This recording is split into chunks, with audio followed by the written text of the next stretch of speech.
Donc au bout de 3 milliards d'années, les premières étoiles se forment et vont permettre de fabriquer les éléments lourds.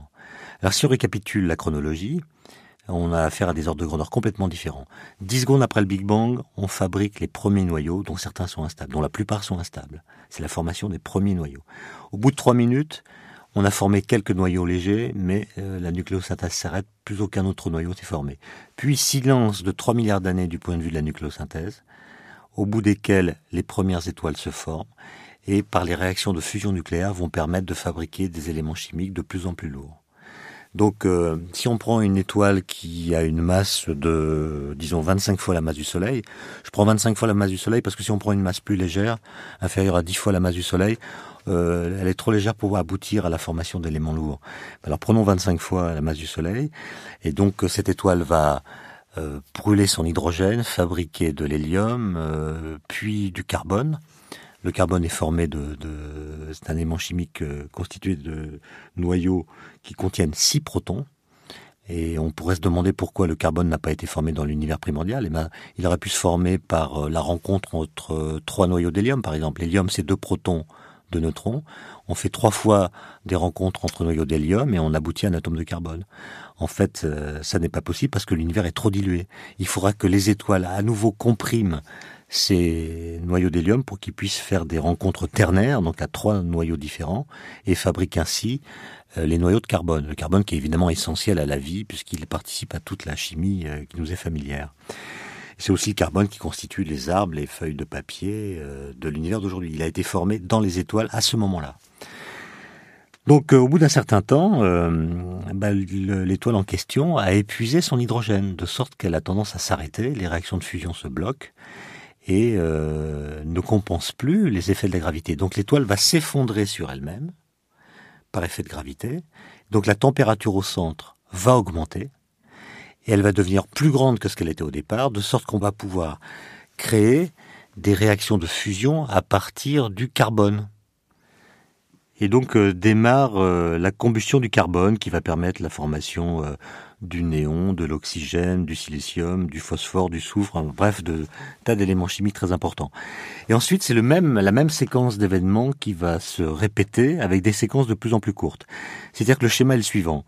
Quand un combustible s'épuise, par le biais des réactions nucléaires, eh bien, la gravité va avoir tendance à contracter l'étoile, à la rendre plus dense, de sorte que la température au centre va augmenter.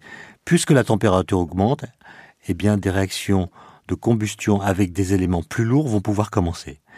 Et par exemple, on a vu tout à l'heure que l'hydrogène a brûlé, puis ensuite l'hélium, puis ensuite le carbone, et ensuite, ça va être par exemple le néon, puis l'oxygène, puis le silicium qui vont brûler avec des temps de plus en plus courts. Par exemple, la combustion du carbone dure 600 ans, celle du néon dure 1 an, celle de l'oxygène dure 6 mois, et tout le silicium brûle en une seule journée. Ça veut dire que grâce à ces combustions successives, on va pouvoir former des éléments de plus en plus lourds, et l'étoile va ainsi continuer son petit bonhomme de chemin vers la production d'éléments de plus en plus lourds. Et en fait, tout va s'arrêter à la production du fer 56. 56, ça veut dire que ce fer contient 56 nucléons. Et pourquoi ça s'arrête à ce moment-là? C'est simplement parce que le fer 56, c'est le noyau le plus stable de la nature. C'est-à-dire qu'il faut lui donner de l'énergie pour qu'il accepte de se combiner avec d'autres noyaux. Autrement dit, il ne peut pas donner lieu à des réactions de fusion spontanément. Il faut lui fournir de l'énergie. Or, l'énergie nécessaire à la combustion du fer n'est pas disponible dans les étoiles, donc les réactions nucléaires s'arrêtent et l'étoile meurt. L'étoile meurt et on pourrait se demander comment des éléments chimiques plus lourds que le fer ont pu se former.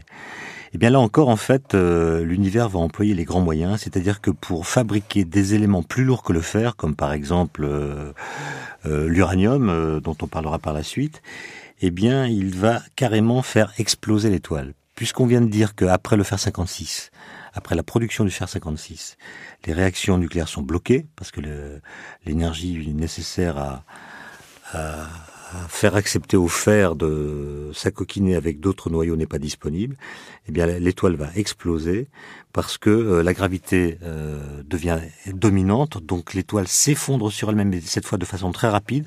Le cœur de l'étoile passe d'un rayon de plusieurs milliers de kilomètres à une dizaine de kilomètres en quelques secondes. C'est ce qu'on appelle une supernova, une explosion d'étoiles. Et les températures vont devenir énormes. Il y a une onde de choc qui va se produire et qui va propulser dans l'espace tous les éléments chimiques qui ont été formés, le tout sous un flux intense de neutrons. Et les neutrons vont être capturés par les éléments chimiques qui sont propulsés dans l'espace. Parmi eux, il y a le fer 56 qui va donc capturer un neutron, donc devenir du fer 57. Et puis comme ça, de fil en aiguille, on va former du fer 58 et puis d'autres, etc.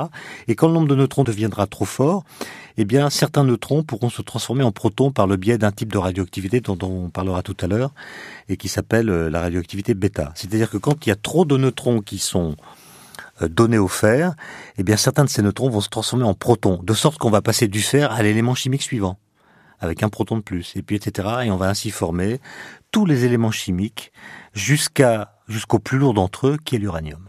Et donc, c'est la phase explosive des étoiles, la phase ultime, la phase qui les fait finalement disparaître et se volatiliser dans l'espace, une phase très courte qui aboutit à la formation de tous les éléments chimiques qui existent entre le fer et puis l'uranium. Donc vous voyez qu'il y a en fait, pour expliquer la formation des éléments chimiques, plusieurs phases qu'on peut très rapidement récapituler. Formation des premiers noyaux très légers 10 secondes après le Big Bang. Pendant 3 minutes, on aboutit à la formation des éléments vraiment les plus légers comme hydrogène, deutérium, hélium, lithium, beryllium. Puis plus rien pendant 3 milliards d'années. Au bout de 3 milliards d'années, commence la formation des étoiles qui peut durer très longtemps. Enfin, les étoiles ont des durées de vie qui peuvent être très très longues, plusieurs milliards d'années, au cours desquelles se fabriquent tous les éléments chimiques entre, disons, l'hélium et puis le fer. Et puis phase ultime, phase explosive, phase des supernovas, explosion des étoiles, qui aboutit à la formation de tous les éléments chimiques plus lourds que le fer.